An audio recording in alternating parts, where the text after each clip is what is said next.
We have lots of landmarks here in Wichita Falls, but the one with the most worldwide notoriety is the world's littlest skyscraper. And that's what we're talking about today. So stay tuned. We're starting right now.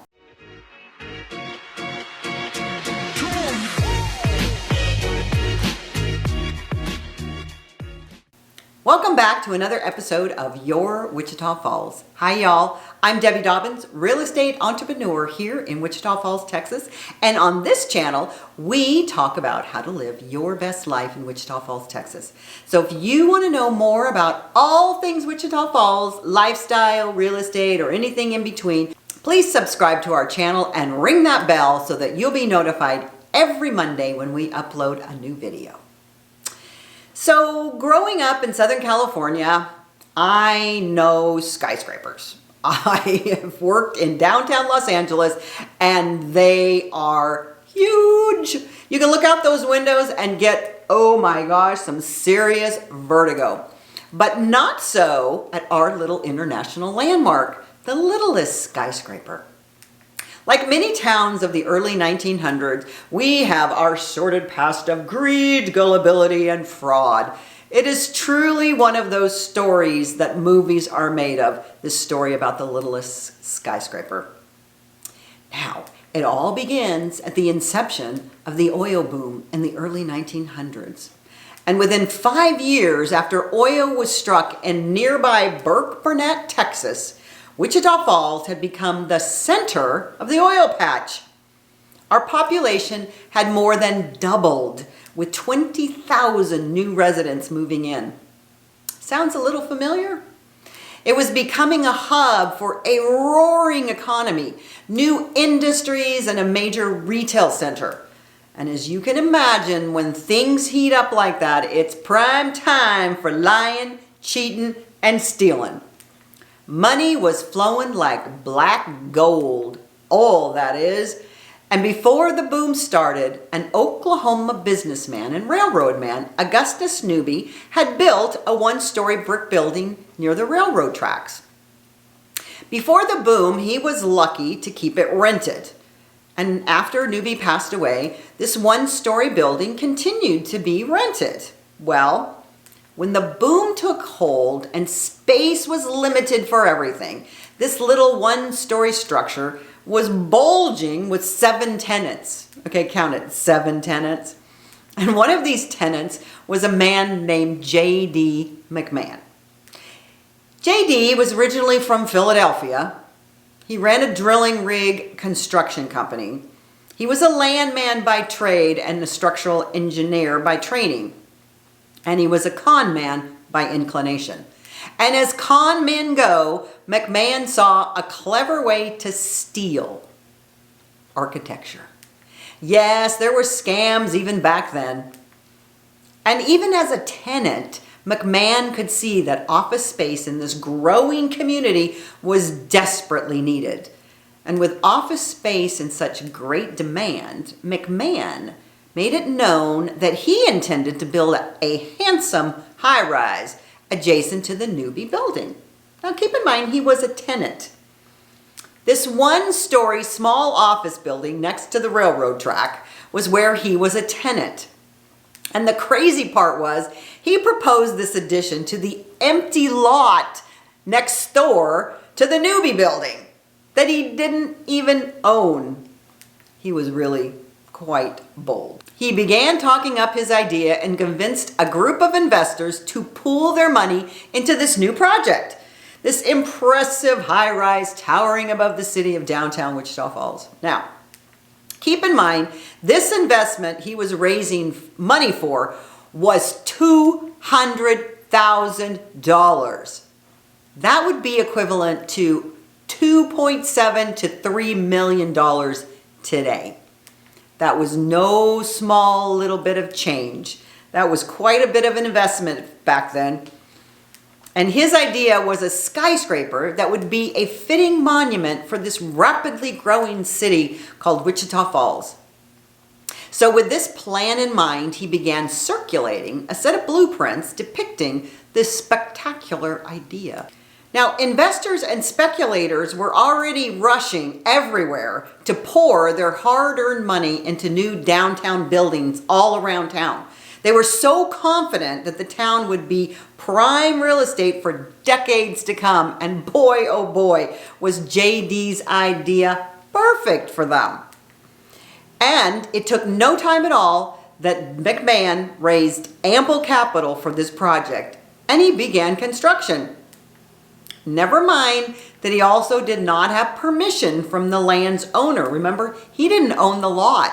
He didn't have permission from the land's owner to begin the project. Using his own company, his little construction company, to construct it, the investors did not realize that there was something a little off with their investment until completion. What? It was then that they noticed that this little red brick building stopped at 4 floors, with only enough square footage for one small office per floor.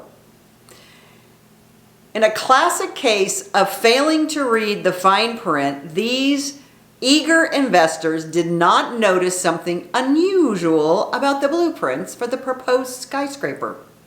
The scale had been calculated in inches, not feet.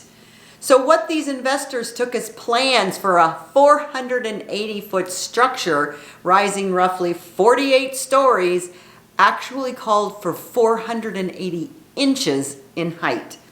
Well, surprise, surprise, the entire building was only 40 feet tall, 12 feet long, and 9 feet wide.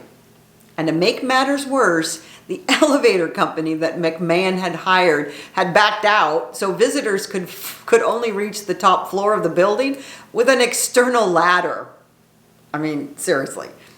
A narrow staircase was added later, but the building was so narrow that the staircase then took up about 25% of the building's interior.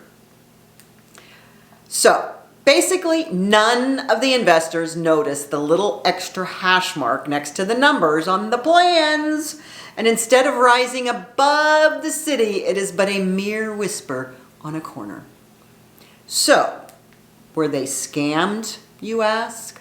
The answer to that might really surprise you. Well, because naturally, once the investors realized what happened, they wanted their money back. Probably you would too. They felt duped. It was fraud, right? So they sued McMahon, and the court felt a little bit differently. The engineer turned scam artist carefully never went on record that the building would rise 480 feet. And the blueprints his lawyer submitted as evidence during the trial clearly showed that the structure was designed to rise only 480 inches. The court said that the investors never looked closely at the documents and did not grasp the lack of scale before signing on. That had to hurt. So the court determined that they had no legal recourse against McMahon. Well, back in that day, even if you have a courthouse victory, sometimes justice and appeal by six-shooter could be an option. I think that might have been one of the reasons McMahon skipped down right away, presumably with all the $200,000 or most of it in his pocket. And interestingly, records show that by 1922, McMahon had become, get this, vice president of the Rome Power Gas and Electric Company in New York. Well, that's the Peter Principle at work. Researchers have not found what became of him after that, but assuming that he may have been about 30 in 1919, he could have lived into the 60s. The trail went cold after that, but with any luck, maybe he invested in the stock market and karma maybe got him a little bit with the stock market crash. Or maybe he's on an island in Tahiti somewhere. Alas, Wichita Falls was left to decide what to do with this new embarrassing monument of being swindled. The oil boom was followed by a bust and then by the Great Depression.